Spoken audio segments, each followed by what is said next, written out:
পরীক্ষার জন্য 7টা দিন সময় পেলাম রে মাবুদ। আজকে মনে হয় কালকে পড়বো, কালকে মনে হয় পরশুদিন পড়বো। এইভাবে করতে করতে 7 দিনের মধ্যে 5টা দিন চলে গেল রে মাবুদ। আজকে যখন জীবনের প্রতি গভীর মায়া দয়া করে পড়ার টেবিলে বসলাম রে মাবুদ, একবার বিছানাটাকে আয় বাবা, একবার শুয়ে যা, একবার মোবাইলটাকে আয় রে বাবা একটু চাপাচাপি করে যা।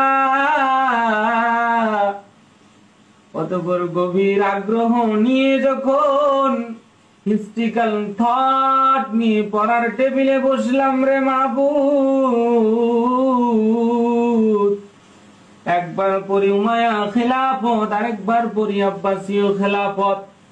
পড়তে পড়তে জীবনের প্রতি মায়া দয়া না করে বুঝতে পারি রে মাবুদ,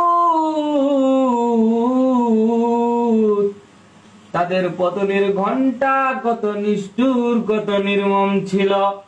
আয় রব্বুল আলামিন, আজকে আমি ফাঁকিবাজি করেছি, পড়ি নাই, আমার এই দুর্বলতাকে কাজে লাগিয়ে পুঁজি করে আমার সাররা না জানি কখন আমার পতনের ঘন্টা বাজিয়ে দেয়। আয় রব্বুল আলামিন, তোমার কাছে ফরিয়াদ করতেছি রে মাবুদ,